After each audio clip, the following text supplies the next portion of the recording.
అందరికీ నమస్తే అండి. నా పేరు వీరేందర్. మాది మహబూబాబాద్. నేను డెంటిస్ట్గా పనిచేస్తాను. అది స్పైనల్ కార్డ్లో నాకు నరంలో కంతిలాగా అయింది.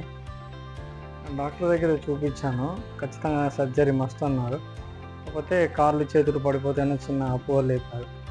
అయితే ఏం చేయాలో తెలియక ఆ టైంలో వీరన్ అనే ఫ్రెండ్ ఉంటే సన్ రైజ్ హాస్పిటల్లో సజెస్ట్ చేశాడు అనమాట.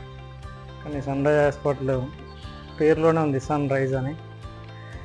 సన్ రైజ్ లాగానే బాగా ట్రీట్మెంట్ చేశారు. ప్లస్ టేకింగ్ కానీ కేరింగ్ కానీ చూసుకోవడం కానీ అందరూ బాగా చేస్తున్నారు. డాక్టర్లు కూడా చాలాసేపు చాలా ఓపికతోటి మనం చెప్పేది కానీ తినడం కానీ అన్ని విధాల ఫెసిలిటీస్ బాగున్నాయండి. Okay, thank you for Sunrise hospitals.